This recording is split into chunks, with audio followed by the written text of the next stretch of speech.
la majorité qui l'emporte. Donc, charge à moi de vous parler d'épuisement parental. Juste avant de démarrer, je vais me présenter, mais très rapidement, parce que je sais que c'est pas pour savoir qui je suis que vous êtes venus là. Donc, je m'appelle Sandrine Donzel. J'aime bien dire que mon métier, c'est de décoincer les problèmes des gens, problèmes émotionnels et relationnels. J'ai un parcours un peu atypique, puisqu'à la base, je suis ingénieure en mécanique. J'ai travaillé 15 ans comme responsable des achats, et puis quand j'ai eu des enfants, il y a des choses qui sont un petit peu transformées dans ma vie. Et donc, mes enfants sont grands maintenant, hein, enfin, demi-grands, on va dire, ils ont 15 et 17 ans, donc je suis sortie de la petite enfance. Mais donc, depuis 13 ans, en fait, je fais essentiellement de l'accompagnement parental. Et donc, quand j'ai été sollicitée sur le thème de l'épuisement parental, j'ai sauté sur l'occasion, parce que j'étais ravie qu'on me propose ça, qu'on me fasse confiance pour ça, parce que c'est un thème qui me tient à cœur et sur lequel j'entends beaucoup de choses simplistes. Donc, je vais vous parler de ça, juste quelques mots. Je travaille avec l'approche systémique et interactionnelle de Palo Alto. Ça dira peut-être rien à la majorité d'entre vous, mais l'intérêt de cette approche, c'est qu'elle donne quelque chose de très concret, de très pragmatique, de dépathologisant et de non normatif, et j'espère que ça va transparaître dans ma conférence. Voilà. Si vous voulez plus d'infos, il y a le site, le blog et tout ça. Bon, allez, on n'est pas venu là pour ça. Le thème d'aujourd'hui, c'est l'épuisement parental, comprendre et s'en sortir. Alors parfois, là, qu'est-ce que c'est encore que cette nouvelle mode, et puis les gens ne supportent plus rien, et puis comment ils faisaient dans le temps, et patati patata.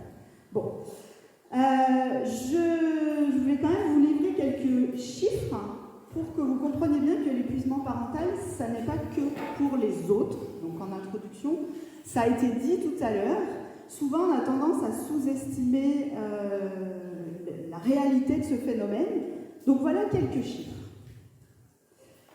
Si ça vous intéresse d'aller plus loin, je vous proposerai une bibliographie à la fin, enfin voilà. Vous pouvez vous intéresser aux travaux de deux Belges, Isabelle Roskam et Moira, je vais sûrement écorcher son nom, Miroslavac, c'est un truc comme ça, pardon pour elle. Mais voilà, je vous redonnerai les références à la fin parce qu'elles ont fait elles font toujours un travail de recherche qui est assez chouette. Donc, 5 à 8% en France des familles, on estime qu'il y a 5 à 8% des familles qui sont concernées par le burn-out parental.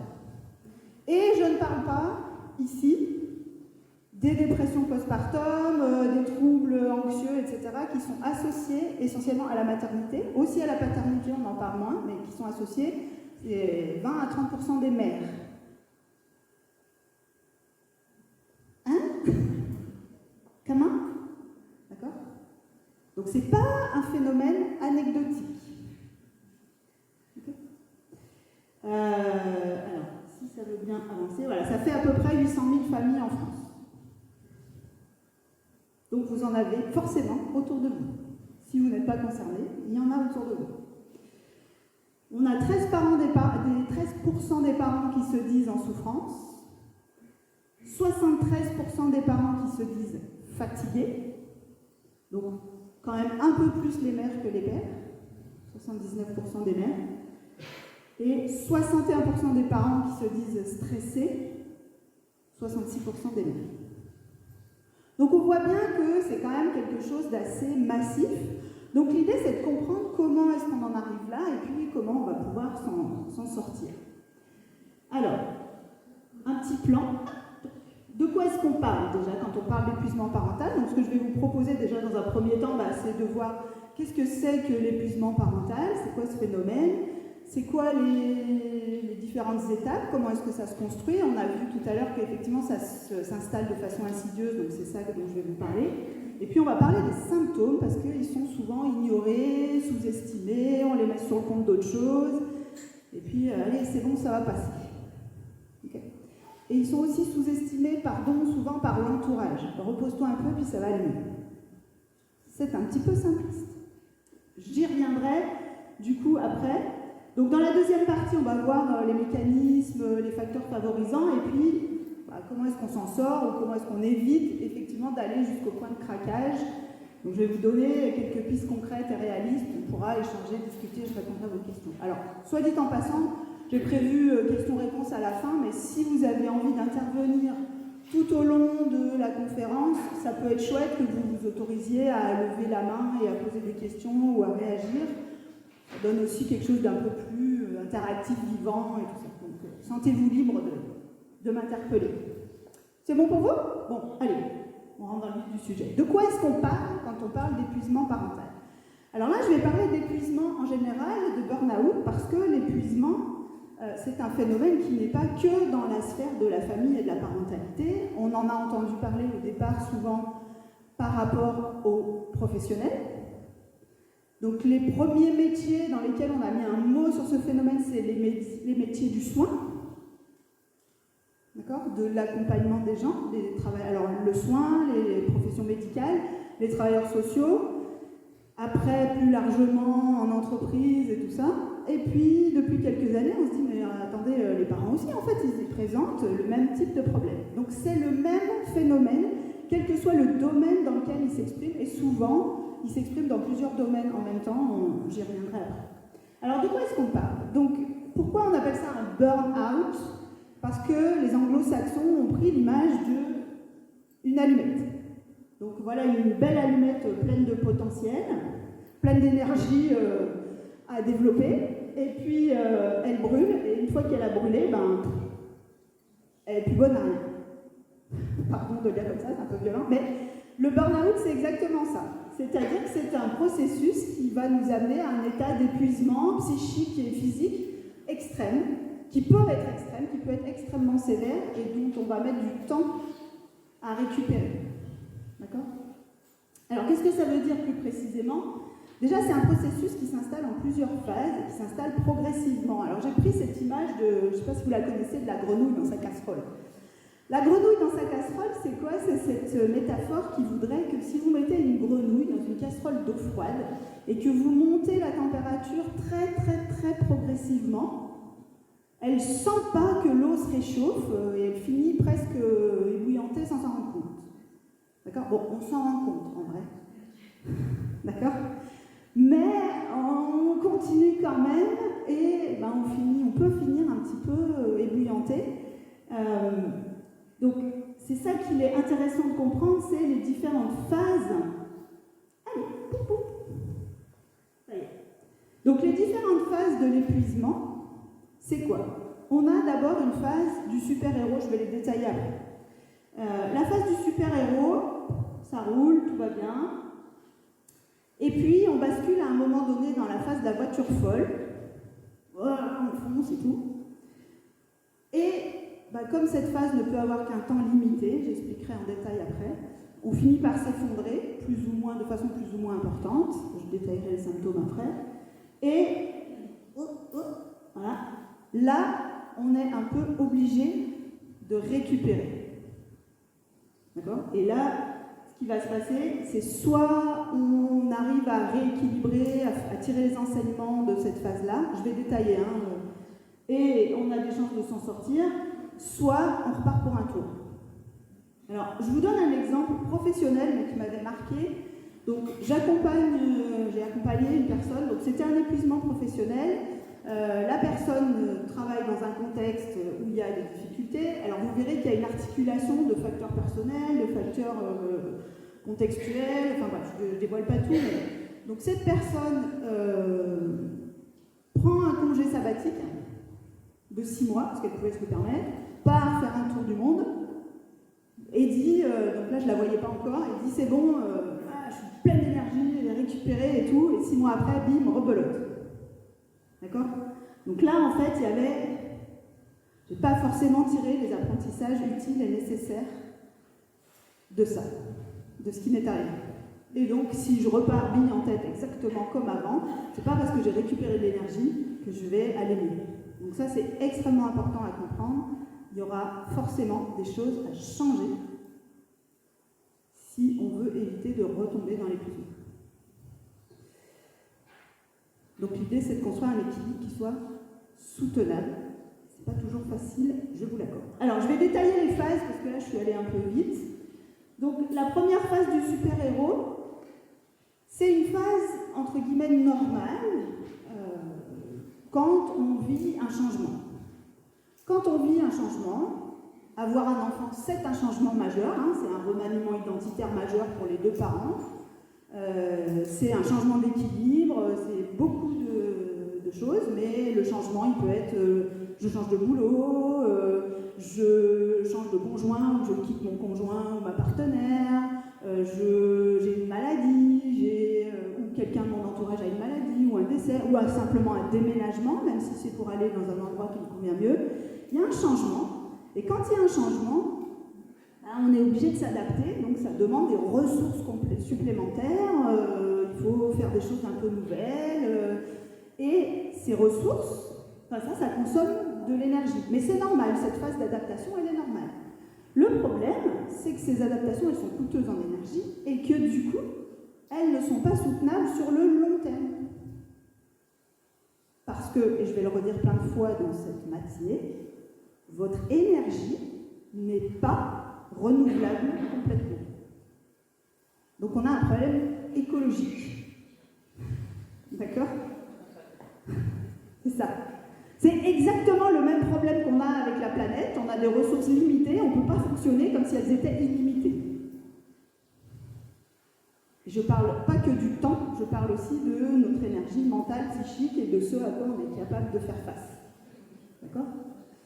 Donc, le problème va surgir quand cette phase d'adaptation dure trop longtemps ou qu'il y a des événements qui s'accumulent et qui font qu'il y a un moment où on est à bout de ressources. Et c'est là où on va basculer dans la phase que j'appelle la voiture folle. On sent bien que ça ne va pas. On le sait. On le sait. Si je vous pose la question, s'il y en a parmi vous qui se sentent un peu concernés par l'épuisement, je suis sûre que vous savez. Mais vous vous dites, de toute façon, je n'ai pas le choix. Oui, mais je ne peux pas faire autrement. Oui, mais c'est comme ça pour tout le monde. Ouais, mais ça va bien finir par passer. D'accord ? Donc la phase de la voiture folle, c'est la phase où on continue de rouler à fond, on fait comme si on n'était pas déjà en manque d'énergie. Et c'est là qu'on va voir apparaître les symptômes. Alors, c'est quoi les symptômes de l'épuisement parental ? Je ne sais plus si je l'ai mis tout de suite après. Non, je vous reposerai la question après. Et donc, ce qui se passe, c'est que si on continue à ce moment-là, il y a un moment donné où votre cerveau, il débranche les fusibles. Il dit maintenant, ça suffit. C'est un mécanisme de protection. C'est-à-dire qu'un matin, vous allez vouloir vous lever. Votre tête dit « Allez, je me lève », mais votre corps n'obéit plus. Vous allez vous installer dans la voiture, vous allez tourner la clé sur le contact. Ça, c'est des choses que les gens que j'accompagne me disent. Je me suis installée dans la voiture, j'ai tourné la clé, j'ai voulu tourner la clé pour démarrer, pour aller au boulot, et j'ai pas réussi.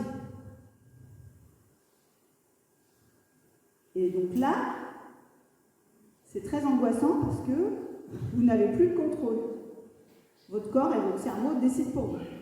Donc il faut bien retenir que cet effondrement, même si c'est extrêmement douloureux, c'est hyper dur à vivre, c'est un mécanisme de protection. C'est votre cerveau qui dit si tu continues, tu ne vas pas t'en sortir. Donc il vous arrête, il débranche la prise. Okay ? Bon, le problème, c'est qu'évidemment, quand on en arrive là, il va falloir commencer à récupérer, mais si on attend d'en être jusque-là, il faut beaucoup de temps pour récupérer. Je passe mon temps en accompagnement à freiner les gens, pour dire « Oh là là, ça va pas si vite que ça ». Quand on est à ce stade-là, pour récupérer, on va voir au niveau des symptômes, mais pour récupérer ses capacités mentales, de concentration, etc., de mémorisation et tout, je dirais qu'il faut entre 12 à 18 mois pour les récupérer à peu près intégralement. D'accord ? Donc, il vaut mieux éviter d'en arriver là, c'est ce que je veux dire. Alors j'ai des gens qui me disent, je me rends compte que ça a été très apprenant, que du coup, je fais les choses radicalement différemment une fois qu'ils ont récupéré, qu'ils ont trouvé un équilibre soutenable. Mais ils me disent aussi, si j'avais pu m'éviter cette période très difficile, ça aurait quand même été mieux. Okay. Ça va, vous avez peur ou pas? Donc, c'est là où on récupère ses ressources pour repartir à la conquête de nouveaux défis, parce que La vie est une suite de problèmes dans lesquels on se prend les pieds. C'est pas très optimiste comme façon de voir, mais c'est un peu vrai. Hein. On croit toujours que allez, c'est bon, cette fois-ci c'est bon, puis non, pas, il y a encore un nouveau truc qui tombe sur le coin de la figure. Donc c'est pour ça qu'il est important de construire un équipe, de réfléchir en termes écologiques, parce que comme ça vous êtes préparés aux prochains problèmes. Alors, les symptômes. Alors si je vous pose la question, c'est quoi les symptômes de l'épuisement? J'en ai dit quelques-uns, voilà. À quoi vous pensez quand on parle de symptômes d'épuisement? La fatigue, les pleurs, ouais, les manifestations émotionnelles intempestives, ouais. Le manque de patience, l'irritabilité, effectivement, quand j'ai des gens qui arrivent chez moi et qui me disent « Oh là là, je m'énerve trop sur mes enfants », je commence par vérifier où est-ce qu'ils en sont de leur état d'épuisement, parce que généralement, c'est ça le problème. C'est pas que c'est des mauvais parents, je sais pas trop quoi. Mais... ouais. Alors, j'entends pas trop, si vous pouvez parler plus fort. Oui, les troubles de la mémoire. Donc, en fait, on a plusieurs familles. On a des symptômes physiques. Des tensions musculaires, des maux de tête, la prise de poids ou de la perte de poids, des troubles du sommeil, la fatigue. On a des symptômes cognitifs. Donc là-dedans rentrent les troubles de la mémoire, la concentration, la confusion mentale. On oublie beaucoup de choses, on se trompe dans les rendez-vous, on se dit « Oh là là, j'ai une mémoire de poisson rouge ». Et alors, le problème de ça, c'est que comme on se dit « faut que je fasse gaffe », en fait, on se rajoute une charge de « il faut vraiment que je note, il faut que je m'organise, il faut que je machin ». Et donc, on aggrave le problème, paradoxalement. On le voit beaucoup dans les burn-out professionnels, ça. Les gens bossent encore beaucoup plus en se disant « il faut que je fasse super gaffe parce que j'ai tendance à faire des erreurs » et ça est encore pire. Et il y a les symptômes émotionnels, donc irritabilité, impulsivité, ou au contraire, détachement total. Votre enfant tombe, il hurle, vous dites, bon, il ne tombera pas plus bas. Bon, alors des fois, ça peut être intéressant de dédramatiser. Alors, si ça vous arrive une fois de temps en temps, vous dites à votre enfant, bon, bah c'est bon, ça va, vous n'êtes pas forcément épuisé, hein, ne faites pas dire ce que je n'ai pas dit. Mais quand vous vous rendez compte qu'il y a une espèce de distanciation émotionnelle, les premiers symptômes dans les burn-out professionnels dans le milieu du soin, c'était ça.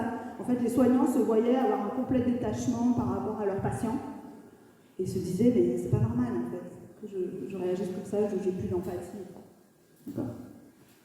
Donc, alors moi, des fois, je fais passer un petit test, j'ai 4 pages de symptômes et les gens doivent cocher, est-ce que j'ai ça souvent, jamais, etc. Donc ça peut être intéressant. Si ça vous intéresse de l'avoir, vous pouvez m'envoyer un petit message, je vous le ferai suivre. Ou je le ferai suivre.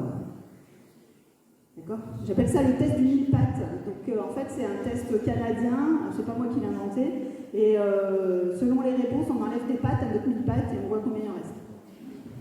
Si vous avez moins de 400 pattes, il y a un problème.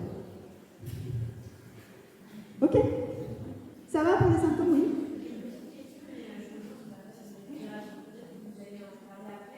Mais j'aurais aimé comprendre comment tous les humains, comme vous disiez tout à l'heure, on peut récupérer en sachant que le quotidien, quand on est humain, continue.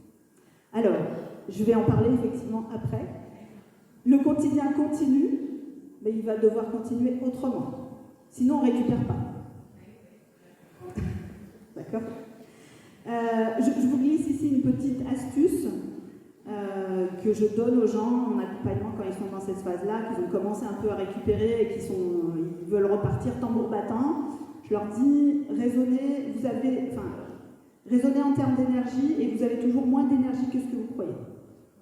Vous êtes à peu près aussi lucide sur votre niveau de fatigue et d'énergie que votre pote bourré à la fin de la soirée qui a picolé toute la soirée, qui vous dit non mais c'est bon, je peux conduire, il n'y a pas de problème. Voilà, partez de ce principe. D'accord ? Donc faites gaffe. Mais je vais détailler après. Donc reposez-moi la question si c'est pas clair. Ok ? Alors, j'avance un petit peu. Alors, je reviens là-dessus. J'ai un gros problème avec la façon dont la société en général voit l'épuisement et notamment voit les symptômes. Parce que dans les symptômes un peu cognitifs, émotionnels, il y a souvent une difficulté à prioriser. La La difficulté à prioriser, ça donne quoi? Votre enfant se casse le bras ou bien il renverse un verre d'eau et vous réagissez émotionnellement de la même manière. Tout devient un problème. Et alors, on va vous dire « Ah mais t'es épuisé parce que tu ne sais pas prioriser. » On n'était pas un petit peu en train d'inverser le problème là? Donc en fait, les symptômes, c'est le signe que la personne n'est physiquement plus capable de lutter contre le stress. Et c'est des symptômes, c'est pas une cause.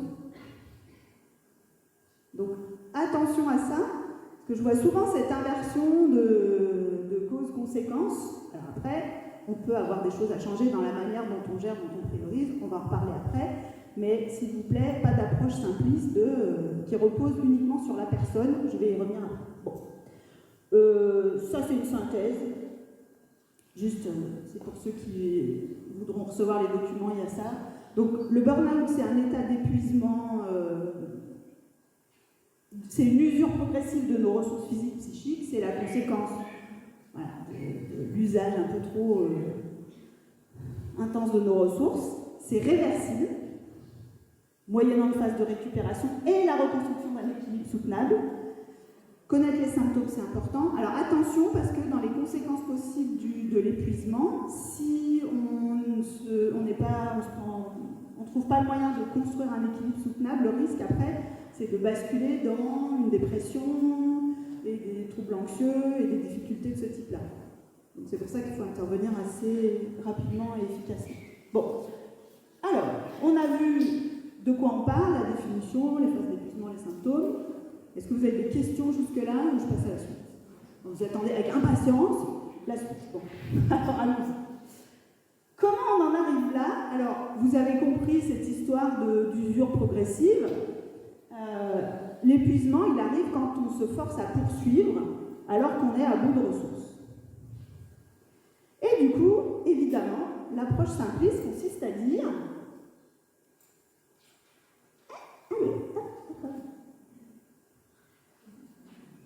bon, j'y avais pas pensé, merci du conseil. Super. Bon, c'est ça qui me fait grincer des dents, moi, parce que quand vous écoutez des émissions dans les médias, quand vous lisez des articles sur la charge mentale et sur l'épuisement parental, etc., on dit « Ah oui, mais aussi, il faut lâcher prise. » Gna gna gna gna gna gna. Bon, vous aurez compris que ça m'énerve un petit peu.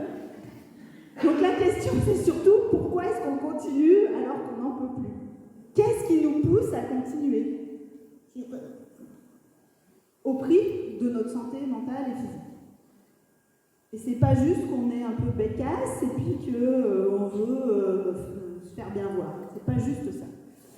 Donc, déjà, on ne fait pas de burn-out quand on n'est pas motivé et engagé. Ça a l'air d'être une évidence, mais c'est quand même important.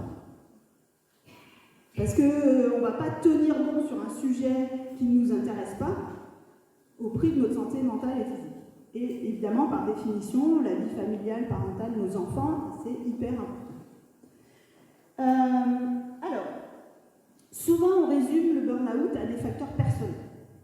Les facteurs personnels, c'est quoi? C'est la tendance qu'on a toutes et tous, plus ou moins, au perfectionnisme, à vouloir bien faire les choses. Il y a la sensibilité à la culpabilité. Comment est-ce que je gère ma culpabilité? Il y a l'équilibre entre altruisme et égoïsme. Est-ce que je suis plutôt du côté altruisme et je suis prêt ou prête à tout donner pour les autres, ou est-ce que je fais un peu plus gaffe à moi, qui je suis, comment je prends soin de moi? Alors, entendons-nous bien, hein, je ne suis pas en train de dire que c'est bien d'être égoïste, mais si, quand même un petit peu. Bon. La question, c'est de construire un équilibre. Je ne suis pas en train de dire, si vous êtes altruiste, devenez égoïste et tout ira mieux pour le mieux dans le meilleur des mondes. C'est pas ça mon sujet. C'est de se dire, ok, peut-être que moi, je peux rééquilibrer un peu le curseur pour pouvoir rester altruiste la plupart du temps. Un peu d'égoïsme ne nuit pas. Et puis, la valeur accordée au but poursuivi, j'en ai parlé. Mais c'est pas tout. Parce que ce qu'on constate dans les épuisements, c'est qu'en général, il y a aussi, j'en ai parlé un peu tout à l'heure, des facteurs qu'on appelle contextuels. Alors, c'est quoi les facteurs contextuels? C'est la vie. J'en ai parlé, déménagement, accident, maladie, etc., etc. Ça, c'est des facteurs sur lesquels on a assez peu de contrôle, des changements personnels, professionnels, une séparation, des choses comme ça. Mais ça, c'est la vie qui nous tombe dessus. Donc là, ici, à l'intersection des deux, déjà, on a un risque accru d'épuisement. Dans les facteurs contextuels, avoir un enfant porteur de handicap, avec une maladie, une difficulté particulière, c'est vraiment un facteur de risque. Donc on a d'autant plus besoin d'être très attentif à soi et à son équilibre quand on est dans ce contexte-là.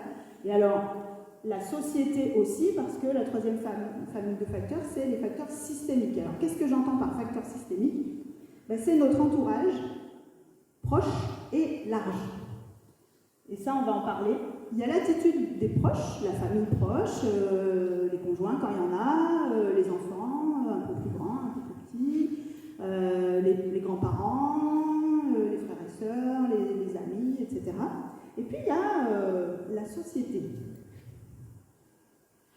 Donc ça, on va en parler un petit peu, parce que c'est aussi un facteur d'épuisement et de burn-out. Donc si on résume l'épuisement au facteur personnel, on ne va pas aller bien loin. Alors je vais détailler un petit peu, je vais vous donner un exemple de facteur contextuel. Alors donc je l'ai appelée Isabelle, elle arrive chez moi, donc elle est salariée, elle est mariée, elle a 2 enfants, elle me dit « Oh, je comprends pas, je suis épuisée, je m'énerve beaucoup sur mes enfants, c'est horrible, je suis une mauvaise mère, je suis un peu fatiguée, mais je comprends pas pourquoi. » Alors quand elle dit un peu fatiguée, c'est un euphémisme. Et tout va bien pour moi. Bon, alors Jade, tout va bien, c'est-à-dire. Donc, ce qu'elle m'explique, c'est ça. C'est qu'elle a 2 enfants de moins de 6 ans. Ça, déjà, c'est un facteur de risque. Un seul, ça suffit. Hein. Pas besoin d'en avoir 36. Non, mais je vois que vous souriez. Je pense que donc, vous savez ce que c'est qu'avoir un enfant en bas âge. C'est pas la peine que je précise. Déjà, ça, c'est un facteur de risque. Bon, elle en a un en plus qui a des problèmes de santé très importants et notamment des allergies. Des allergies, souvent avec des manifestations retardées. Donc, il y a déjà eu une nuit où elle a entendu vaguement qu'au niveau respiration, il y avait un truc pas normal. Et il a fallu aller aux urgences parce qu'il était en train de faire un œdème de poignée. Donc, vous comprendrez que son sommeil est altéré. C'est-à-dire qu'elle est en état de survigilance parce que si elle n'a pas l'oreille tendue, qu'est-ce qui peut arriver à mon enfant? Bon, déjà là. Donc elle me dit, ça fait 3 ans, donc c'est le deuxième, hein, il a 3 ans, ça fait 3 ans que je n'ai pas fait une nuit complète. Donc niveau fatigue, je pense que... Voilà. Et après, elle a eu, dans son précédent emploi, elle a vécu un harcèlement qu'elle a résolu en quittant son emploi. Mais il y a une blessure émotionnelle quand même qui est associée à ça et qui n'a pas été prise en charge. Donc vous voyez, à chaque fois, c'est un caillou dans le sac à dos.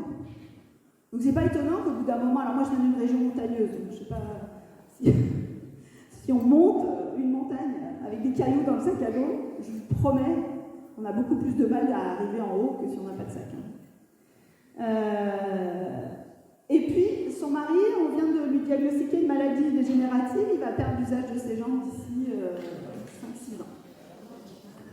Voilà, et elle me dit tout va bien, on s'entend bien, nos enfants sont super, je suis un petit peu fatiguée. D'accord?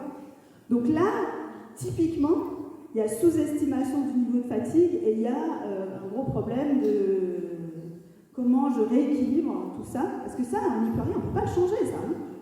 D'accord? Ok? Bon. Donc ça, difficile d'agir dessus, mais il y a une idée derrière ça. Oui, mais bon, il y a pire. Il y en a d'autres qui s'en sortent avec des problèmes plus graves. Moi, on s'entend bien avec mon mari, c'est déjà pas mal. D'accord? Donc, il y a un peu, sous-estimation des difficultés. Et 2, l'idée que, si on n'y arrive pas, c'est peut-être parce qu'on est faible, on n'est pas assez fort, tout fort, qu'on ne fait pas ce qu'il faut. Jamais, je n'ai jamais vu personne en épuisement parental arriver en me disant « c'est trop ». Donc, par contre, quand je leur fais dire, ok, expliquez-moi un peu le contexte, ah, il y a ça, d'accord, ah, mais il y a ça aussi, d'accord, ah, mais il y a encore ça, d'accord, il y a encore ça, d'accord. Ah oui, ça commence à faire pas mal quand même. Les gens disent, ah oui, c'est vrai, j'avais jamais... Donc faites la liste. Regardez la situation avec réalisme. Ça peut aider à se rendre compte. Donc je reviens sur ce que j'ai dit tout à l'heure, notre énergie, nos ressources émotionnelles et mentales, elles sont limitées. C'est pas un problème, c'est un fait. C'est une réalité avec laquelle il faut composer. Et on va voir comment. On a besoin de pause à certains moments. Alors en parlant de pause, Isabelle, la première pause, comme elle ne l'avait pas faite nuit complète, le premier besoin c'était de dormir. Parce que si on ne dort pas, si vous ne dormez pas, vous avez beau avoir les meilleures compétences émotionnelles, relationnelles du monde, quand il va vous arriver un problème, vous allez péter un câble. C'est une conséquence logique. La première chose qu'on a faite, ça a été de regarder comment elle pouvait mieux dormir. Donc, elle avait la chance d'avoir un conjoint et elle a dormi avec des boules de caisse. Parce que si elle n'avait pas les boules de caisse, elle restait en état de survigilance et elle a mobilisé le conjoint qui s'est rendu compte qu'il y avait une difficulté. Quand il n'y a pas de conjoint, on peut faire appel à un ou une amie, à quelqu'un qui va nous aider, au moins pendant un temps, qui va venir dormir avec nous, qui va prendre en charge les enfants s'ils se réveillent la nuit, parce que malheureusement le sommeil des enfants, ça ne se commande pas si facilement que ça non plus, pour pouvoir récupérer déjà physiquement. D'accord ? Et après, je vous donnerai dans la partie ressources d'autres questions à se poser et d'autres astuces concrètes. D'accord ? Mais la fatigue, c'est le premier truc. Alors, avançons. Alors, attention, là c'est des pistes plutôt pour l'entourage, personnel, familial ou professionnel. Quand les gens vivent des changements, il y a une attention particulière à poser. Comment ça va ? Oui, ça va, vous ne vous contentez pas de ça. C'est-à-dire, à ce moment-là, c'est dur ou pas, comment ça va ? Vraiment aller chercher ça, parce que sinon les gens vont difficilement vous en parler et on verra pourquoi dans les facteurs systémiques. Comment ça va vraiment ? C'est ce que je viens de dire. Rappeler régulièrement que nos ressources sont limitées. Alors moi, je milite aussi pour quelque chose. Je l'ai pas mis là. Je l'ai mis après, je vous le dis maintenant. Parler de ses propres difficultés, des moments où on en a ras-le-bol, des moments où on n'en peut plus, ça enlève un peu de honte. J'en ai parlé après dans les facteurs systémiques et ça permet de libérer un peu la parole. Et que les gens qui sont épuisés puissent en parler un peu plus. Alors on va parler des facteurs systémiques, justement. Donc j'ai parlé de l'entourage proche, la famille, les amis. Je ne vais pas plus détailler ici parce que j'en reparlerai dans comment on fait concrètement. Mais si vous êtes dans l'entourage proche, la famille, les amis, je donne une astuce. Il m'arrive quand il y a des couples qui viennent me voir pour des situations d'épuisement parental. Alors c'est effectivement souvent les mères, on va voir pourquoi dans ces facteurs systémiques. Le papa me dit « Ah mais je lui dis de prendre du temps pour elle, mais elle ne le fait pas. » Oh ben zut alors. Et alors ce que je dis au papa dans ce contexte-là, c'est « Bon, ne lui dites pas juste, qu'est-ce qu'elle aime faire, votre femme ? Elle aime faire du sport, elle veut aller sortir avec ses copines, elle veut aller se faire un massage, ou qu'est-ce qu'elle veut ? Qu'est-ce qu'elle aimerait faire ? Juste ne rien faire ? Et je leur dis, bon, si c'est un massage, prenons un truc au hasard, vous prenez rendez-vous pour elle. Vous l'emmenez devant le truc et vous la posez devant l'institut de beauté. Vous vous assurez qu'elle rentre dans le truc. Non, vous n'êtes pas obligé. Et surtout, ce jour-là, vous habillez les enfants de pied en cap, vous les emmenez à la bibliothèque et vous leur faites des brocolis à midi. D'accord ? Vous ne les laissez pas traîner en pyjama toute la journée et vous ne les emmenez pas au McDo. Je leur dis, vous allez voir, elle va lâcher prise, je vous assure. Hein. Ça marche beaucoup mieux. D'accord ? Parce que l'idée derrière ça, c'est que souvent il y a une peur de « Oh là là, mais si j'accède à sa demande, ça va être encore pire. Elle va être encore plus exigeante. » C'est possible, mais ce n'est pas certain. Et le seul moyen de le savoir, c'est d'essayer. Si la personne devient encore plus exigeante dans ce cadre-là, bon, bah, peut-être qu'il y a des questions à se poser sur Les attentes, je suis d'accord, mais dans ce cas-là, la personne n'est pas épuisée. Si elle est épuisée, quand vous allez prendre en charge à sa place, soulagement. J'interviens sur l'épuisement aussi en milieu professionnel et notamment je forme et j'informe des managers. Et souvent, ils sont là, ils proposent aux gens épuisés, c'est exactement la même chose. Oui, peut-être qu'éventuellement on pourrait répartir la charge, mais comme les gens épuisés culpabilisent, ils disent non, c'est bon, je vais gérer. Et les managers disent bon, bah ok, alors ça va, hein, je lui ai demandé, mais elle m'a dit que c'était bon. Et donc moi je leur dis aux managers, je leur dis comme la personne est en difficulté pour prioriser, qu'elle se sent coupable d'être épuisée, fatiguée, qu'elle a honte de donner du boulot en plus à ses collègues, elle va vous dire non, c'est bon, je vais gérer. Donc vous devez être extrêmement cadrant. Non, c'est pas possible, tu vas pas le faire, on va se débrouiller. D'accord ? Et bien c'est pareil dans la famille. Bon. Alors, l'entourage au sens large, ce que la société, ça va poser la question des normes que m'impose la société, et on ne peut pas parler d'épuisement parental si on ne parle pas de ça. D'accord ? Donc c'est de ça dont on va parler. 250 boutons plus tard. Je suis un peu loin. Alors, comment est-ce que la société traite les parents en général et les mères en particulier? Si je vous pose la question, là, comment vous réagirez? Oui. Moi, je dirais qu'on est beaucoup dans une société où on schématise un peu la mère parfaite. On dit déjà qu'il existe. Oui. Et on lui met beaucoup de. Bon, on lui met beaucoup, voilà, elle fait des choses bien, les enfants ont une sens pleine, les enfants ont jamais de problème de sommeil, ils ont des problèmes pour manger des légumes, on a amené, voilà, des enfants qui parlent, qui ont reposé, propres, qui arrivent dans un endroit, ils sont un peu comme des cœurs, voilà. Florence Foresti. Ah, c'est vrai. Non, parce que la mère calme, elle appelle ça. Oui, mon chéri, reste toujours calme, ça. Alors, effectivement, il y a plusieurs, je rejoins tout à fait ça, sur les parents en général et sur les mères en particulier, il y a cette idée, globalement, que les parents ont le contrôle total sur leurs enfants. C'est-à-dire qu'à partir du moment où un enfant fait un truc de travers, c'est forcément les parents qui, pardonnez-moi le terme, ont merdé quelque part. Ce qui est un petit peu abusif. Parce que je vous invite à vous rappeler, vous allez au supermarché avec vos enfants. Il y en a un qui se met à hurler. Vous n'avez aucun moyen légal de le faire taire s'il n'a pas décidé de se taire par lui-même. Je précise légal. Donc on a beaucoup moins de contrôle sur nos enfants que ce qu'on croit. Ça ne veut pas dire qu'on n'en a pas du tout, mais il faut quand même relativiser cette notion de « oulala, tout doit être parfait ».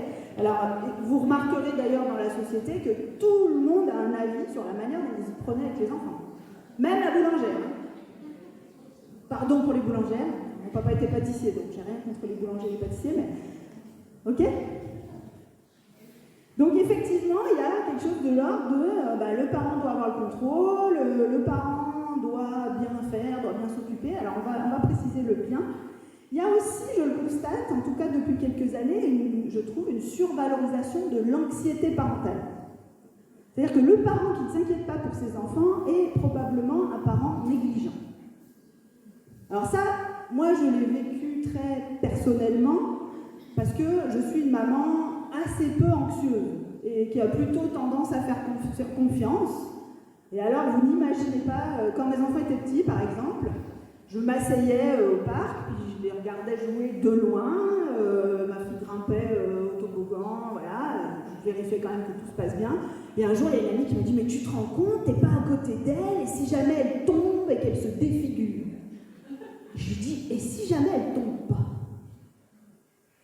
Parce qu'il y a cette notion de « il faut faire attention », parce que quand on prend beaucoup en charge, ça a aussi des inconvénients. C'est-à-dire que si je viens à côté, j'envoie le message, tu n'es peut-être pas capable de faire, tu n'es pas capable de te débrouiller.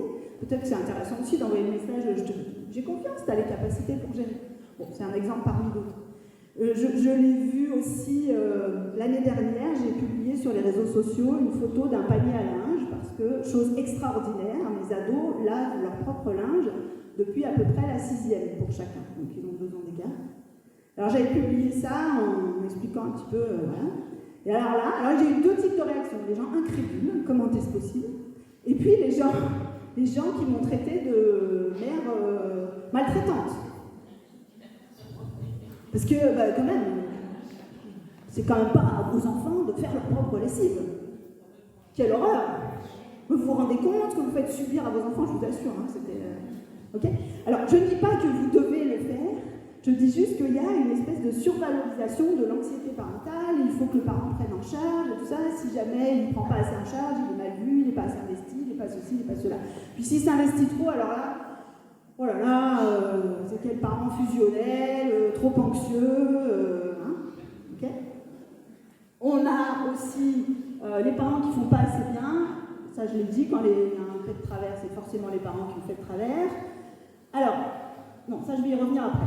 Je voulais parler aussi là-dessus des injonctions contradictoires, c'est-à-dire qu'il faut être à l'écoute des émotions de ses enfants, mais en même temps il faut quand même leur poser des limites, et puis ne pas trop les écouter.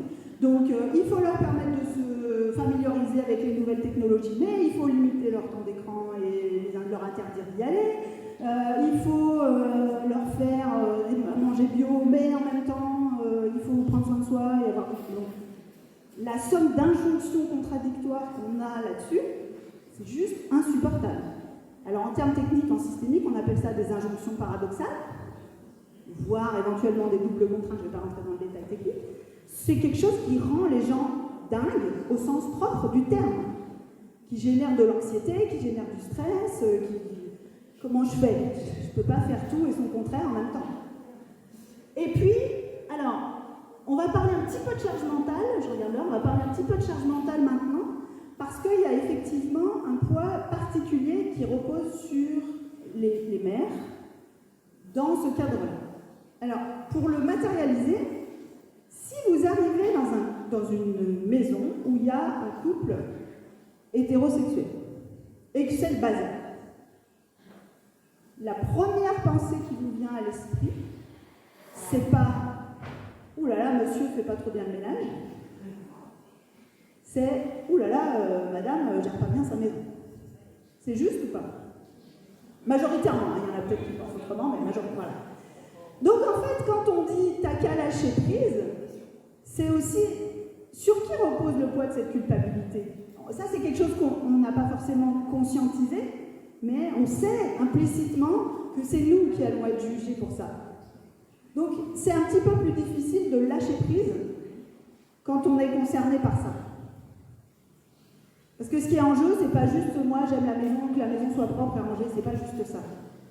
Donc dans les couples, quand je vois les gens qui me disent « Oh oui, on n'a pas tout à fait le même niveau d'exigence », bah ouais, tu m'étonnes.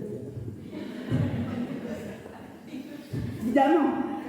Okay. Alors ça arrive l'inverse, hein, c'est statistiquement quand même, mais c'est important de prendre ça en considération, parce qu'encore une fois, enjoindre les gens à lâcher prise, à en faire moins, c'est pas aussi simple que ça.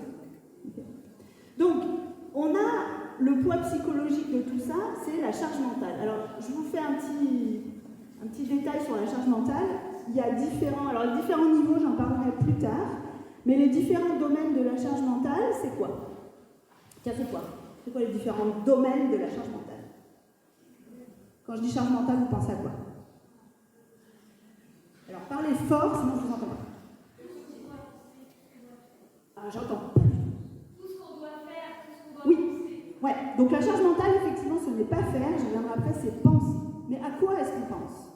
Les courses, le ménage, les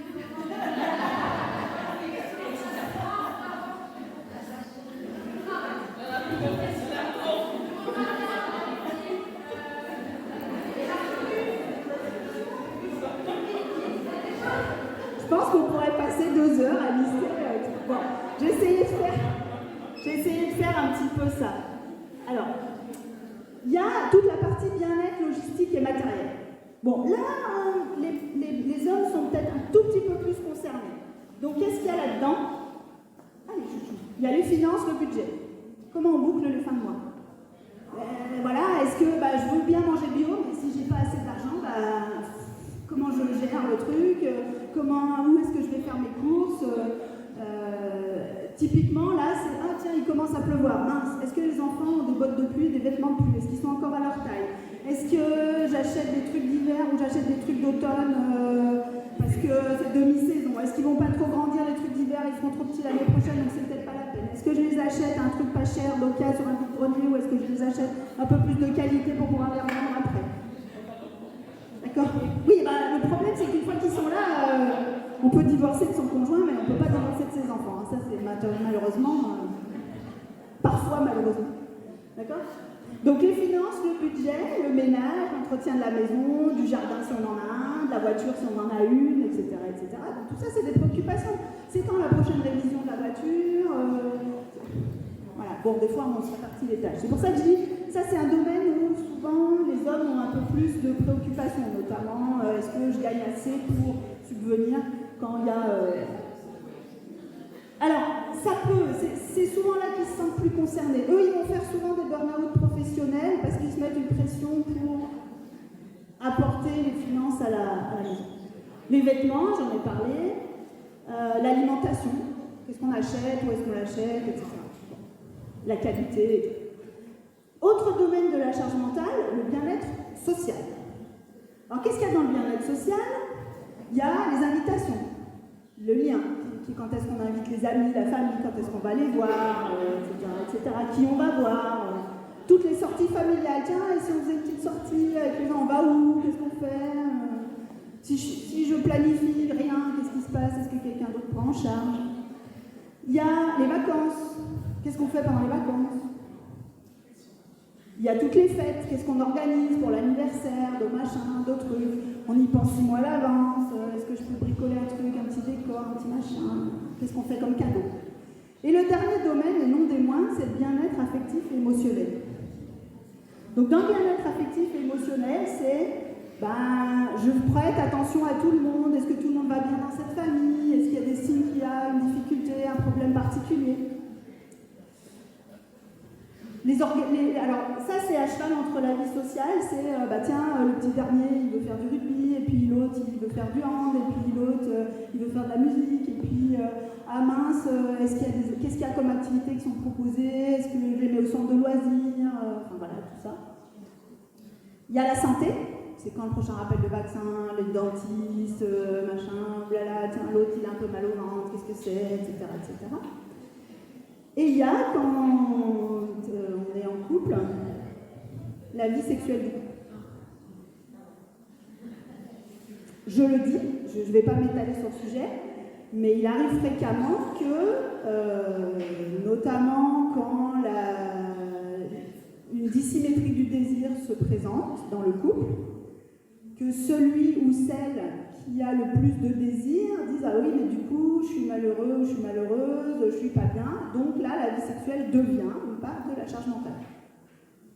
Ou si on n'a pas de relation sexuelle, je fais un peu la gueule. Pardon, on va le dire comme ça. Et du coup, la vie sexuelle devient une part de la charge mentale. Donc ça devient plus ce que ça devrait être, c'est-à-dire une partie de plaisir. Ça devient un il faut supplémentaire sur la liste de tout ce qu'on a à faire.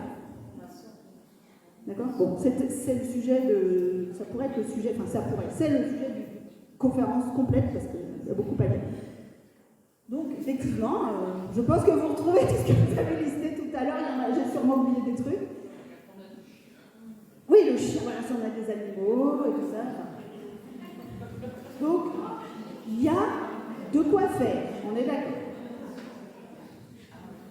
Donc là, déjà, moi je trouve que rien qu'en listant le truc, on se dit, clairement, on ne peut pas tout faire. On ne peut pas.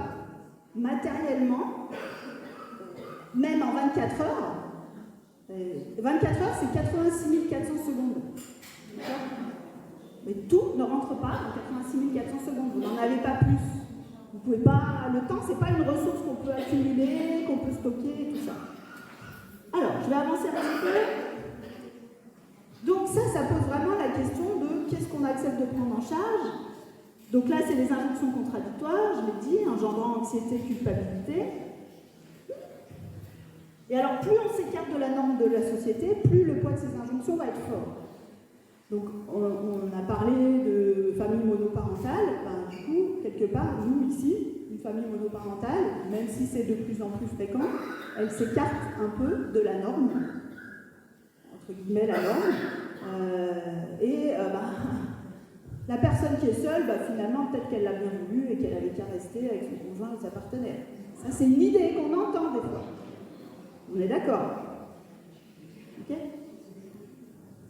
Donc, ça veut dire aussi que plus on s'écarte de la norme, plus on a un risque d'être sujet à ça, et on va avoir besoin de se questionner sur c'est quoi toutes ces injonctions que je subis, et avec lesquelles je suis vraiment d'accord et avec lesquelles je suis en désaccord.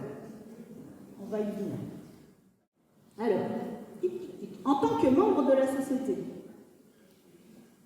ça c'est pas en tant que parent concerné par l'épuisement, c'est en tant que membre de la société, qu'est-ce que moi je fais, je dis, je pense, qui contribue à maintenir ces normes qui sont génératrices de souffrance. C'est pour ça que je milite pour dire, quand vous avez des difficultés parentales, familiales, etc., osez en parler autour de vous. Osez dénoncer le « maintenant, c'est quand même aberrant qu'on nous demande tout et son contraire, et c'est pas normal. » Attention aussi aux jugements qu'on porte sur les autres. Alors notre cerveau, il est fait pour juger, il n'arrête pas de porter des jugements sur tout et n'importe quoi, c'est son mode de fonctionnement. Mais ça vaut le coup d'y faire attention, parce qu'en fait, quand on porte un jugement sur les autres, et surtout si on fait juste, si on y pense et puis qu'on passe à autre chose, c'est pas très grave, mais si on le partage avec les autres, puis qu'on commence à dire oui, mais quand même, nanana, implicitement, on s'envoie le message qu'on va être jugé.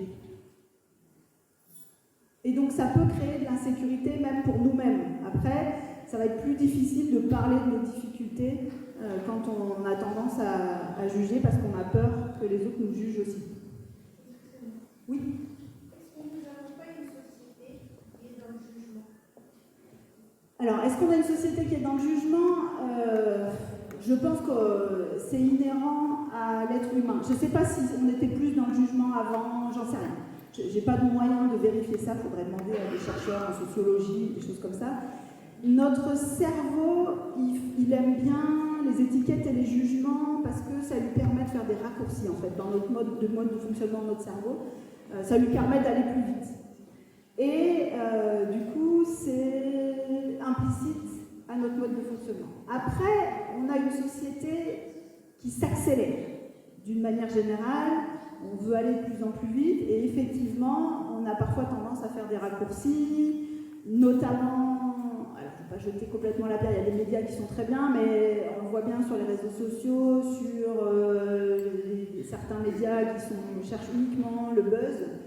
On va faire des raccourcis très rapides pour avoir un article qui est partagé, etc. C'est pas toute la profession qui est comme ça, mais le contexte, réseaux sociaux et tout ça, contribue à ça. Donc là aussi, on peut agir individuellement en se disant, je fais attention, je prends le temps de donner un avis nuancé, je saute pas sur, ah oui, voilà, gna gna. D'accord? Et ça vaut le coup. Oui, allez-y. Aujourd'hui, on demande aux gens d'être dans l'excellence tout le temps. Même un jeune, à l'école, il faut qu'il soit dans l'excellence, sinon il ne bouge pas. C'est ce qui ressent. Et il y a ce poids-là que les parents ressentent aussi en disant son enfant il dit je ne suis pas capable parce que je ne suis pas dans les premiers, il faut que je sois dans l'excellence. C'est très dur aussi pour les parents. Oui, ça c'est tout à fait vrai. Donc je ne sais pas si vous avez entendu, il y avait cette notion d'excellence. Alors en fait, la différence peut-être avec par le passé, c'est que par le passé, on avait sans doute une culture paradoxalement plus élitiste, c'est-à-dire qu'on acceptait de fait que certains soient dans l'excellence et puis les autres on disait c'est pas grave, on va faire autre chose. Alors ça générait aussi de la souffrance chez ceux qui étaient rejetés et qui peut-être auraient pu prétendre à. Aujourd'hui on a une ambition plus égalitaire, tout le monde peut prétendre à l'excellence, etc. Alors tout le monde n'a pas le même contexte, les mêmes chances au départ, ça c'est une réalité. Et effectivement, du coup ça met de la pression sur tout le monde. Donc ça. Et alors après on est dans une société... comment je pourrais dire ça, qui est très portée sur la responsabilité individuelle, qui est très, pardon, je vais faire un peu de politique, mais très libérale. Je vais schématiser, je vais faire une grosse caricature, mais grosso modo, quand vous êtes libéral, vous pensez que tout est sous le contrôle de l'individu. Quand vous êtes social, on pourrait dire droite-gauche, mais quand vous êtes social, vous pensez que c'est la société, le système qui fait que. Donc c'est un peu entre les deux. Mais on est dans une société qui est très libérale et qui pense que tout est responsabilité de l'individu. Et or, quand on est freiné par des facteurs systémiques, ben, on est en souffrance parce que tout n'est pas sous notre responsabilité. Donc il y a ça aussi dans ce que vous dites. Okay. Alors, j'avance un peu parce qu'il faut qu'on aille sur les solutions quand même. Donc ça, je l'ai déjà dit, je ne vais pas le redire. Donc l'épuisement, ce qu'il y a à retenir, c'est que l'épuisement est lié à 3 facteurs. Les facteurs contextuels sur lesquels on a assez peu de pouvoir d'action, mais ça veut dire, oulala, si j'ai une période de changement avec plusieurs changements qui s'accumulent, c'est là où je dois être encore plus prudente ou prudent sur l'utilisation de mes ressources et comment je vais faire. Les facteurs systémiques, donc là où on a une action plus globale et ça vaut le coup d'apprendre à prendre du recul sur ces facteurs systémiques. Et puis les facteurs personnels dont on va parler après, parce que c'est vraiment ça l'objet de la dernière partie. Et alors, c'est pour ça que moi, quand j'entends lâche-prise, l'injonction au lâcher-prise, je trouve ça dangereux parce que le lâcher-prise ne s'exerce que sur les facteurs personnels. Et puis, comme m'avait dit mon fils qui stressait à un moment donné, lui c'est pour le sport, son entraîneur lui disait « Tu te mets trop la pression, lâche-prise ». Mon fils, il m'avait dit « oui, mais comment ?» Donc, bah oui, moi, je veux bien lâcher prise, mais comment on fait? Si je savais comment faire, je l'aurais fait depuis longtemps. Okay, donc c'est ça qu'on va aller voir maintenant. On va essayer de voir des pistes concrètes et réalistes. Alors, comment on s'en sort? 3 étapes à faire dans l'ordre. Parce que souvent, on commence par la fin, et ça ne marche pas. Alors, c'est quoi l'ordre? Le premier, c'est récupérer. Je vais détailler après. Le deuxième, c'est agir sur les fuites. Sinon, je disais, on commence par la fin, souvent, on cherche à gagner en énergie. Alors, on boit du café, c'est très temporaire comme effet sur l'énergie. Mais souvent, les gens disent, oui, mais je prends du temps pour moi, mais c'est jamais assez. Donc ça, comme dirait mon papa, c'est comme aller chercher de l'eau avec un panier. Hein? Si vous allez chercher de l'eau avec un panier, vous n'allez pas en ramener beaucoup. Et bien, c'est la même chose. Si vous n'agissez pas sur vos fuites d'énergie, vous aurez beau multiplier les temps de répit, les trucs et tout, vous serez toujours aussi fatigué à la fin. Et puis, je l'ai dit, la première phase, quand on est vraiment dans un stade avancé d'épuisement, il va falloir d'abord organiser la récupération. Si vous n'êtes pas encore dans un stade avancé d'épuisement, vous pouvez commencer par agir sur les fuites, mais très souvent, la première chose, c'est ça. La maman dont je parlais tout à l'heure, que j'ai appelée Isabelle, on a vraiment commencé par ça, parce qu'elle n'était pas en capacité de faire autre chose. D'accord ? Parce que physiquement, elle ne pouvait plus. Après, il y a d'autres parents que j'accompagne pour lesquels on est un peu entre les deux, et de toute façon, agir sur les fuites va permettre de récupérer. Mais parfois, il y a vraiment besoin de couper court et de dire à son entourage, je suis pas capable. Je suis pas capable, donc il va falloir que vous le preniez en charge. Oui ? C'est compliqué, c'est que la culpabilité est tellement forte que souvent les personnes vous disent, mais je vais quand même pas dormir toute la journée. Tout à fait. C'est précisément ce dont je vais parler tout de suite après. Donc, merci de la transition. Donc récupérer, on se sort d'un burn-out en se reposant, pas en se changeant les idées. Vous changerez les idées après. D'accord ? Alors évidemment, seule option pour récupérer, il faut en faire moins. Mais, alors, je ne vais pas parler de la culpabilité tout de suite, je donne un petit outil d'abord, et je parle de la culpabilité après. Mais je garde la question parce que c'est un point très important, parce que c'est le truc qu'on me dit. Ah oui, mais je vais culpabiliser si je fais ça. Ça, c'est un petit outil que je vous invite à avoir de manière générale. Donc, la théorie des cuillères, ça a été formalisé par une personne qui était atteinte, alors je ne me souviens plus, c'est une maladie chronique, je ne me souviens plus laquelle, et qui voulait expliquer à son amie comment elle gérait son état de fatigue globalement. Et elle disait, en fait, c'est comme si j'avais un stock de cuillères d'énergie pour la journée. Stock limité, donc 8 cuillères par jour. Donc, elles étaient au restaurant, donc elle a aligné les couverts en disant, voilà, moi j'ai ça. Et à chaque fois que je fais quelque chose, je me demande combien de cuillères j'ai consommé. Ou avant de faire quelque chose, je me demande combien de cuillères ça va consommer. Et ça m'aide un peu à m'auto-limiter, à me dire, là j'arrive, ras le truc, et donc il faut que je fasse gaffe. Il y a des choses que je vais être obligée de repousser au lendemain, il y a des choses que je ne vais pas pouvoir faire. Okay ? Donc ça, c'est un outil qui est très utile pour réfléchir à son énergie en termes limités. Alors évidemment, avec les enfants, le problème, c'est que des fois, ils viennent nous consommer de l'énergie alors qu'on n'avait pas prévu. Ce qui veut dire que quand vous sentez que vous avez dépassé votre stock d'énergie, vous devez prévoir un temps de récupération.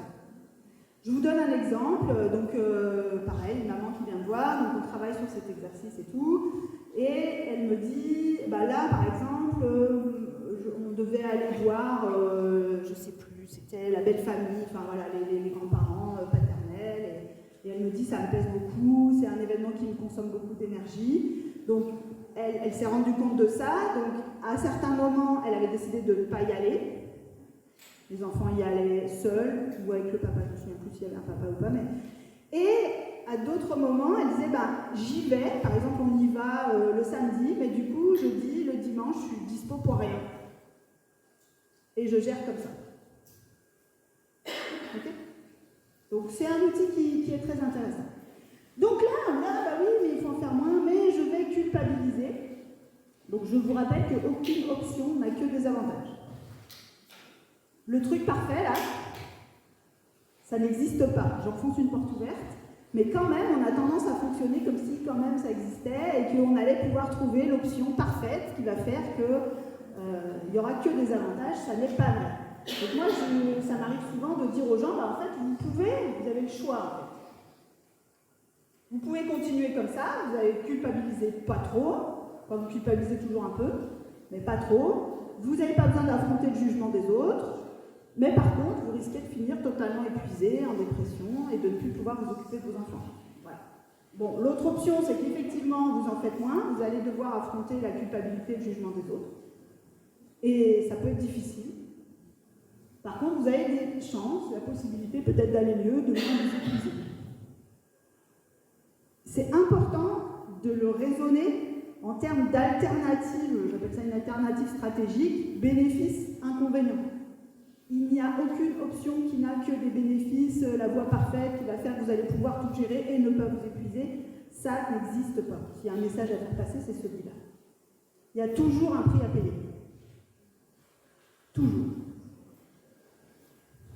Alors, c'est la métaphore du masque à oxygène, vous l'avez peut-être déjà entendu. Vous savez, quand vous prenez l'avion, on vous dit, en cas de dépressurisation de la cabine, les masques à oxygène tomberont devant vous, patati patata, et on vous dit, si vous avez un enfant à côté de vous, vous devez mettre le masque à oxygène sur vous, l'adulte, et seulement après sur l'enfant. C'est pas, on n'en a rien à faire des enfants et on peut les balancer par-dessus bord. Enfin, dans un avion, on ne peut pas les balancer par-dessus bord. C'est que si vous tombez dans les pommes, que vous perdez connaissance, qui va s'occuper de l'enfant qui est à côté de vous? Donc si vous avez respiré, vous pouvez vous occuper de l'enfant.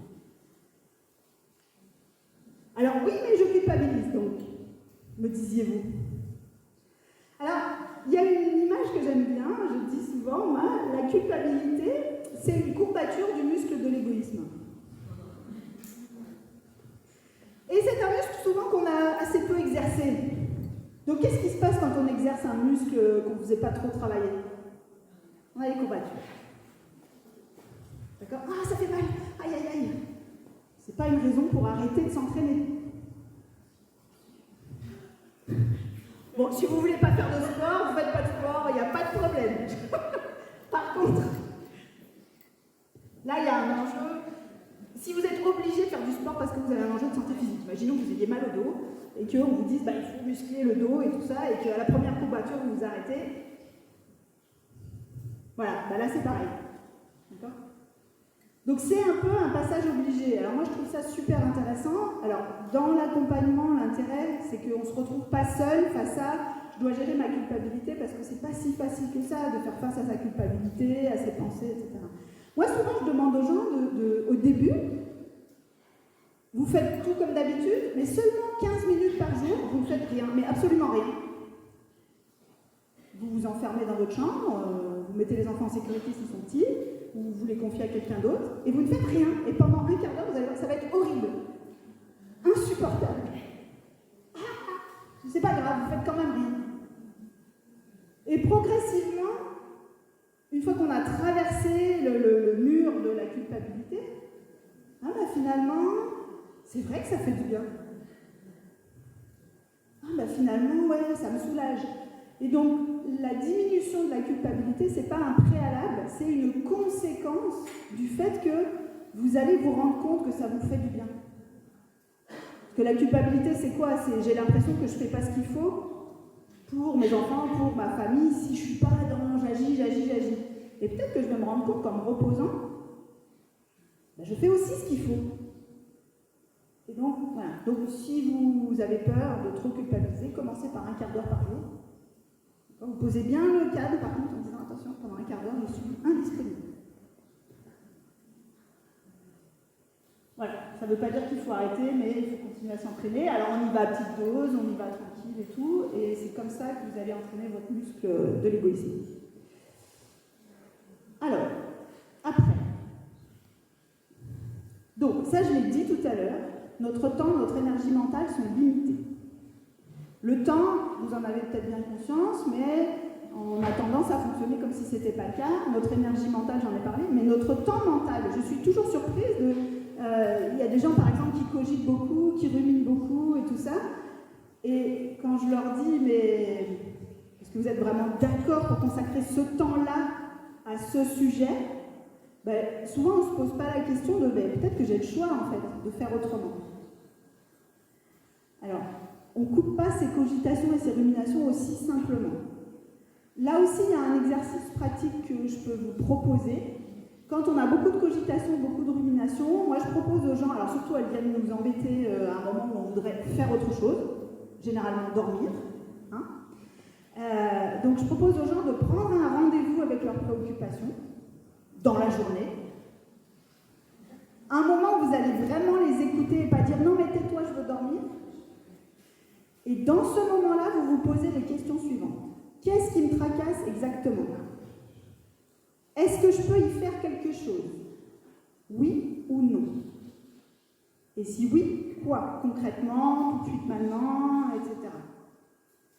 C'est pas une baguette magique, mais ça permet déjà de discerner les sujets sur lesquels on a du pouvoir d'action et de ceux sur lesquels on n'en a pas. Parce qu'un bon moyen de se créer du stress, c'est d'essayer de résoudre des problèmes qui n'ont pas de solution et sur lesquels on n'a pas de contrôle. Parce que là, on peut y cogiter pendant des siècles et il ne se passera rien. Hein. D'accord? Et le si oui quoi, ça permet de nous remettre dans l'action et de faire des choses très concrètes. Donc c'est des questions qui sont extrêmement intéressantes. Donc pendant ce rendez-vous avec vos préoccupations, vous notez ça. Et du coup, quand vos cogitations, vos ruminations viennent vous embêter, vous pouvez vous dire, ok, tu es en train de m'alerter sur des problématiques, des questions que je me pose, on a rendez-vous demain et on en parle demain. Viens pas m'embêter maintenant. Ça demande un peu de discipline, mais souvent, au bout de quelques jours, quelques semaines, c'est très soulageant parce qu'on a un moyen de, pas forcément complètement couper court, mais en tout cas alléger les cogitations et les ruminations. Et du coup, de consacrer son temps mental à des choses sur lesquelles on est plus efficace ou qui sont plus agréables. On ne peut pas juste dire j'arrête d'y penser. Moi, je vois beaucoup de parents et de mamans, notamment, qui viennent, qui me disent alors, la méditation et tout ça, c'est super, mais quand c'est utilisé juste pour éteindre, ça ne marche pas. Parce que vos préoccupations, elles viennent de j'ai à cœur de bien faire, je veux prendre en charge mes enfants correctement, etc., etc. Donc si vous n'allez pas chercher concrètement les choses, vous ne pourrez pas juste arrêter de penser. Ça ne marche pas, ça. Je dis tout de suite, ça ne marche pas. Bon. Alors, ça revient à dire à quoi est-ce que je choisis vraiment de consacrer mon temps et à quoi surtout je choisis de renoncer. Parce qu'il va falloir renoncer, je suis désolée de vous le dire. Et à quoi je choisis de passer du temps mental. Okay. Les questions que je vous ai posées tout à l'heure, là, juste à l'instant sur est-ce que je peux y faire quelque chose et si oui quoi, elles sont extrêmement importantes. Parce que je vous ai dit, il y a un moyen très fort de se créer du stress, c'est d'essayer de résoudre un problème qui n'a pas de solution. On peut aussi se créer du stress en évitant de résoudre un problème qui en a des solutions. Bon. Donc c'est là où on rejoint la notion d'écologie personnelle. Alors j'avance un petit peu. Là, sur la charge mentale, il y a d'autres questions que je vous propose de vous poser. Justement au début surtout, en se disant ok, si je sais que c'est ma santé mentale qui est en jeu, comment je réorganise mes priorités, qu'est-ce que je fais, qu'est-ce que je choisis de laisser de côté. Et puis, s'il y a des choses qui sont vraiment impossibles à lâcher, on va commencer à se poser la question de quel soutien je peux avoir, est-ce que je peux demander de l'aide et tout ça. Alors dans les facteurs contextuels, j'ai oublié de dire tout à l'heure, il y a l'éloignement de sa famille. Quand on a déménagé dans une région où on n'a pas de famille, c'est un facteur favorisant l'épuisement parental. Donc c'est important de l'avoir en tête parce que du coup on a moins de soutien proche et c'est plus compliqué. Alors, j'avance. Alors, on passe à colmater les fuites. C'est le point très important. Donc ça je l'ai dit, hein, voilà, si vous voulez aller chercher de l'eau avec un panier, je vous laisse faire.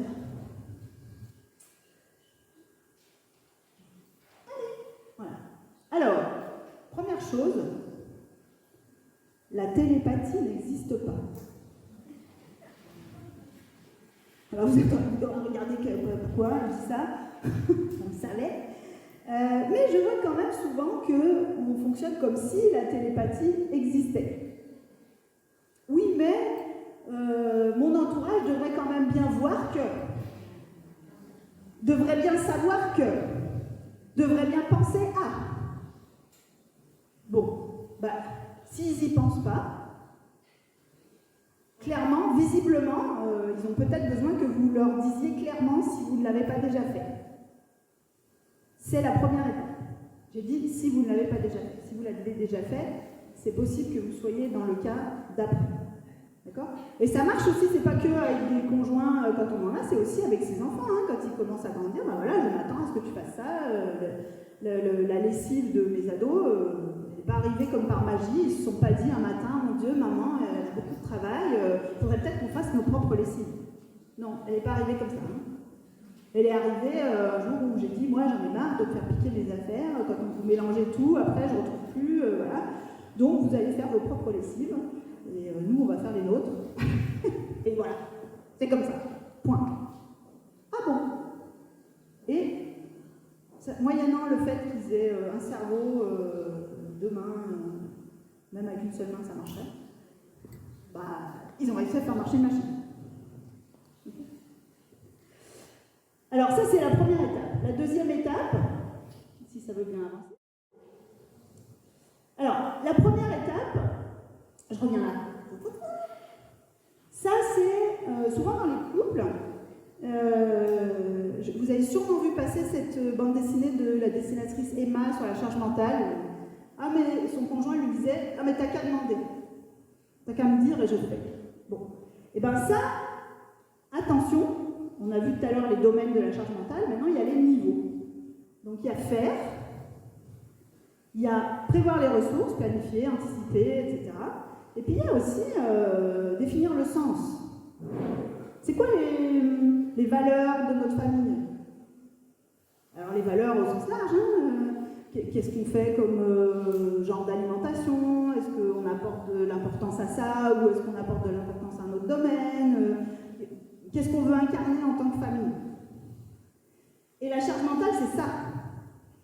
Donc quand, ah bah oui, mais t'as qu'à me dire et je fais, on est là, on n'est pas du tout en train d'alléger la charge mentale. Alors ça ne veut pas dire que l'idée c'est d'être absolument à égalité entre les partenaires du couple et tout ça. Il peut y avoir, on peut fonctionner en domaine, il y en a certains qui sont spécialistes d'un domaine et d'autres d'un autre, mais il faut avoir conscience de ça, que ce qu'on demande aux gens c'est de penser et c'est pas de faire. Parce que si on avait juste à faire, je pense que niveau charge mentale, on serait nickel. Hein. Vas-y, dis-moi. C'est cool. Alors, j'avance un petit peu parce que je voulais vous parler du cercle vicieux de la râlerie qui marche avec les conjoints et avec les enfants. Alors, il y a moi et puis il y a mon interlocuteur. Et je formule ma demande, s'il te plaît, pourrais-tu... Mais que se passe-t-il? Ils ne font pas, d'accord? Peux-tu ramasser tes chaussures, s'il te plaît, mon chéri, qui traîne dans l'entrée depuis 3 semaines? Ouais. Hein, ça sent le vécu, hein, le sac de sport, le passage, les affaires d'équitation. Alors, donc ça génère un peu de frustration. Qu'est-ce qu'on fait? On le fait en râlant, évidemment, parce que, bon, quand même. Mais qu'est-ce qui se passe quand on fait à la place?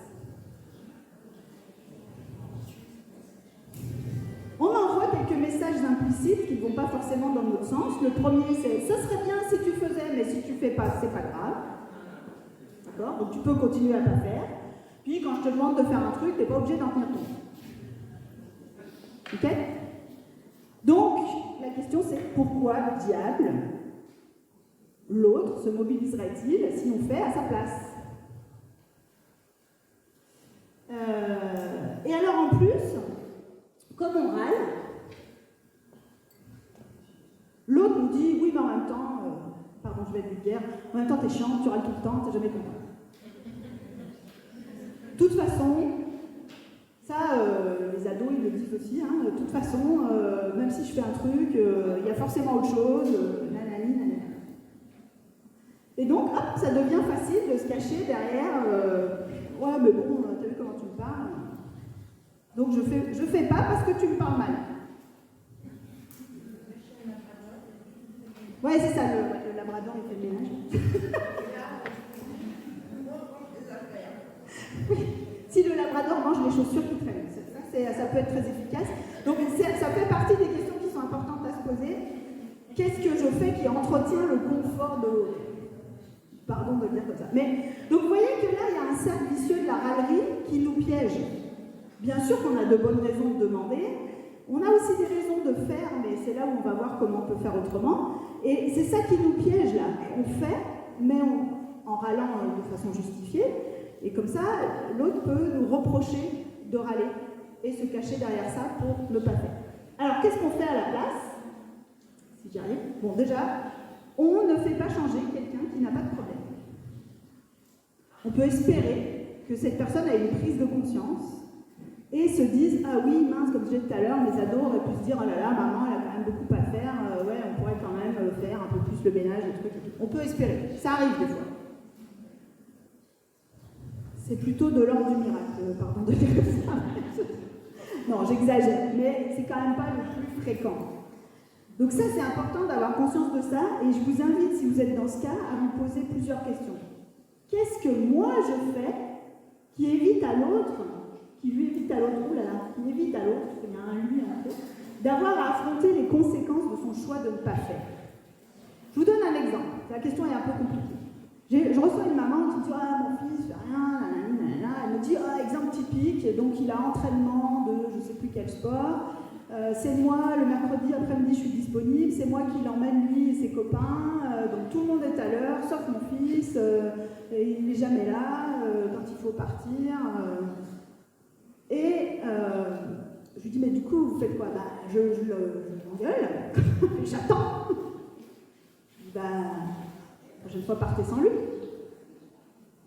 Ah oui, mais il va être furieux et tout. Je dis « Ben oui, précisément parce qu'il va être furieux qu'il va changer la fois d'après. » Et donc elle l'a fait.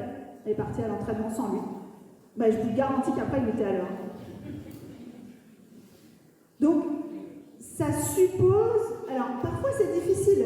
Je vous parlais du linge de mes ados tout à l'heure. Et alors, dans les réactions que j'ai eu des gens qui disent « Oui, mais vous vous rendez compte, si vos enfants étaient allés à l'école ou au collège avec des vêtements sales et tachés parce qu'ils n'avaient pas fait leur lessive, oh là là, ils auraient pu se faire harceler, etc. » Oui, c'est une possibilité. Moi, j'ai fait le choix de prendre ce risque. Je ne suis pas en train de dire qu'il faut prendre ce risque, mais c'est à chacun et chacune de décider le prix à payer. Est-ce que je suis prête à prendre le risque, ce risque-là, que mes enfants se fassent éventuellement embêter parce qu'ils ont des vêtements tachés, pour me soulager de la charge qui me pèse de faire les lessives? Et c'est une décision personnelle, individuelle. C'est pour ça qu'il faut vous poser aussi la question de c'est quoi le prix à payer, de quel risque je me prémunis, et on va peser le bénéfice-risque. Et c'est quoi mon plan B? Alors ça, le plan B. Le matin, oui, je dis à mon enfant de s'habiller, mais il veut pas, donc on finit toujours par s'énerver, c'est la cata, ça hurle dans tous les coins, c'est horrible et tout ça. Et là, souvent, ce qui se passe, c'est qu'il n'y a pas de plan B. Ok, vous demandez à votre enfant de s'habiller, mais s'il ne s'habille pas, il se passe quoi? Donc c'est plan A ou plan A. Donc évidemment que c'est le stress et la panique et ça hurle dans tous les coins. C'est quoi le plan B? Il peut partir en pyjama, on peut aussi lui dire, écoute, maintenant c'est Manu Militari et c'est comme ça, mais c'est pas du tout la même chose de le subir en espérant qu'il va changer, qu'il va enfin se décider à s'habiller, que de l'avoir préparé en disant ok, je lui demande, mais s'il ne s'habille pas, je vais moi l'habiller, voilà, ou j'accepte qu'il parte en pyjama. Sur le il part en pyjama, ça c'est une situation que j'ai souvent des parents qui me disent oh là là, oui, mais que va penser l'instit, le machin, le truc. Alors souvent je leur dis, bah écoutez, vous allez aller voir l'instit, vous allez la prévenir que vous faites une expérience. Alors, je vais revenir sur l'aspect traumatisant. Alors, c'est chacun mesure le risque comme il veut, mais... Alors, je vais détailler. Donc, je demande souvent pour diminuer la culpabilité aux parents, je propose de prévenir l'instit en disant, je fais une expérience en maternelle notamment, en disant c'est possible que mon enfant arrive en pyjama, voilà, ne soyez pas surprise, je vous préviens. Donc déjà, ça dédramatise un petit peu. L'autre chose, c'est, souvent je dis aux parents, s'ils vont à l'école en voiture par exemple, je leur dis, alors déjà, prévoyez un tout petit peu plus de temps que d'habitude, et je leur dis, mettez les vêtements de rechange dans la voiture, parce que vous avez 99 chances sur 100 que votre enfant, sur le parking devant l'école, il dit, je veux m'habiller. D'accord? Et donc dans ce cas-là, ok, il n'y a pas de problème, vous avez prévu. D'accord?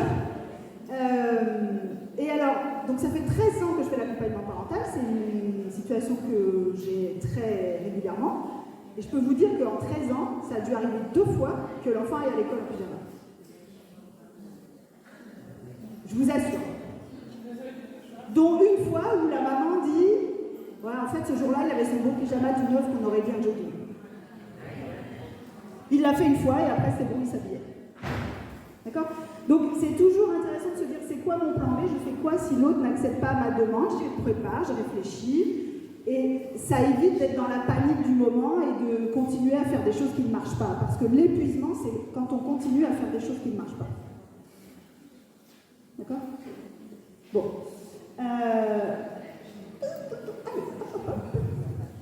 Bon, le dernier, mais pas le moins important, c'est comment on regagne en énergie. Je ne vais pas en dire 250 000 trucs. Hein. Comment est-ce qu'on gagne l'énergie? Qu'est-ce que j'aime? Qu'est-ce qui me fait plaisir? Qu'est-ce que je fais pour moi? Reviens, petite... voilà.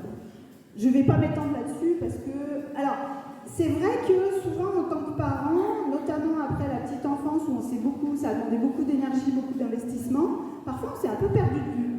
Notamment les mamans qui disent mince, mais qu'est-ce qui me fait plaisir? Qu'est-ce que j'ai envie de faire? Et tout ça. Donc ça vaut le coup de se poser la question, mais j'allais dire c'est le truc qu'on fait un peu en dernier quand on est sûr qu'on a colmaté à peu près les fuites, comme je disais tout à l'heure, et qu'on a récupéré. Bon, je crois que j'ai dit tout ce que j'avais à dire, je ne sais même pas du tout quelle heure il est. Et ben voilà, c'est parfait. Alors, la bibliographie dont je parlais tout à l'heure, voilà. Le livre dont je vous parlais, c'était Le burn-out parental, éviter et s'en sortir de Moira Mikołajczak. J'arrive jamais à prononcer son nom. C'est extrêmement intéressant, ils en ont écrit d'autres. Colline Charpentier, c'est sur la charge mentale, et puis Violaine Guérito. Bon, il y en a d'autres sur l'épuisement, mais j'aime bien cette fois-là. Voilà. Alors, si vous voulez recevoir tout ça, hop, et puis je suis disponible pour répondre à vos questions si vous en avez. Oui.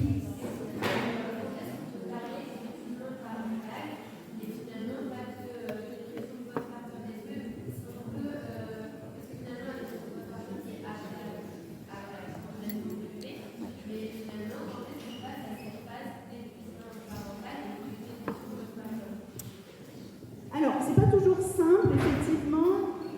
Alors, il y a des symptômes un petit peu différents. Il y a souvent plus d'anxiété dans la dépression postpartum. Comme vous le disiez souvent, la dépression postpartum, en fait, ça commence par ça. D'emblée, on ressent de la difficulté à créer du lien, de l'anxiété, une forte culpabilité, alors que l'épuisement parental, ça allait bien, et puis ça s'est dégradé. Donc c'est plus ça qui va permettre de faire la différence. Okay. D'autres questions?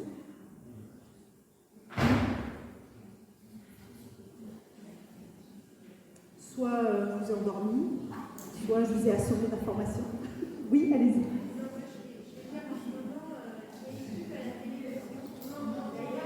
Je reformulerai.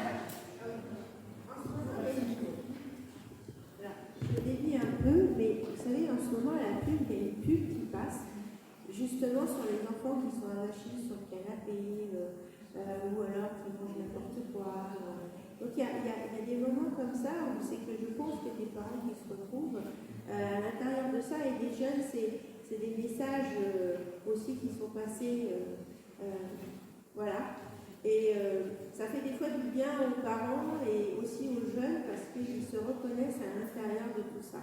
Voilà. Et moi, je voulais vous remercier parce que ce que vous nous avez expliqué ce matin, je pense même dans la salle, il y a des gens qui peuvent s'y retrouver. Il y a des gens qui s'y retrouvent. Je voulais juste revenir sur...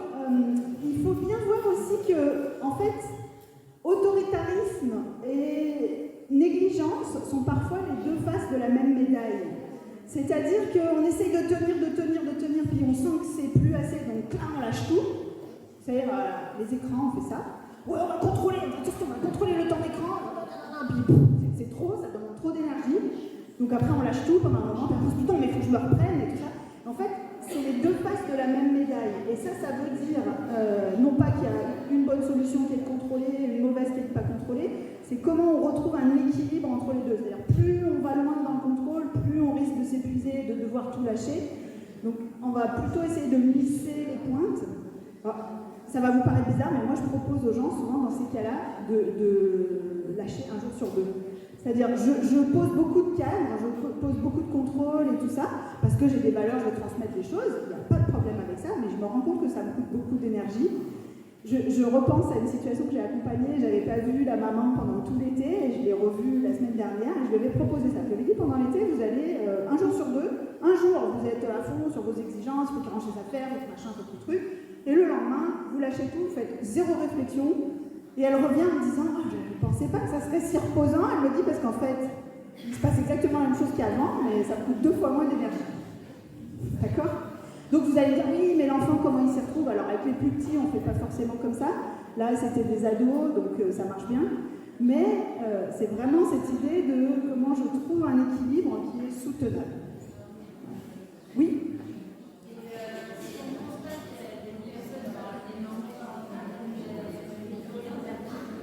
Alors, si vous constatez qu'il y a des gens qui sont en épuisement parental, idéalement vers des psychologues, ou des gens en tout cas qui sont formés, qui comprennent, pas des gens qui vont leur dire de lâcher prise.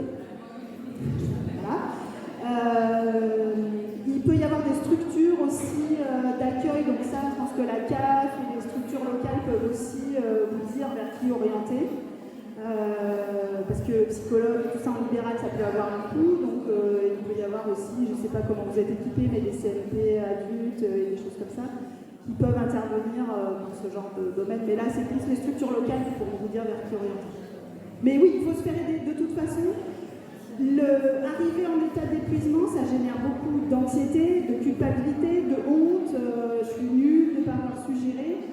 Et il est quand même souvent nécessaire d'être accompagné, entouré autour de ces émotions. Ce que je vois souvent, alors plus souvent dans le burn-out professionnel, quoique non, en fait quand le burn-out n'est pas suffisamment bien accompagné, qu'on ne digère pas les émotions consécutives au burn-out, je suis faible, j'ai honte de moi, je comprends pas, c'est là où on risque de tomber après dans la dépression. Parce qu'on est déçu de soi-même. En fait, nous, dans notre approche, on voit la dépression comme je suis déçu de moi-même, je ne suis pas à la hauteur de ce que je voulais. Et c'est là où on risque d'avoir une dépression. Donc c'est pour ça que c'est intéressant de vraiment accompagner les émotions qui vont là. Okay. D'autres questions ? Sinon, je vous laisse vaquer. Oui ? Ah oui.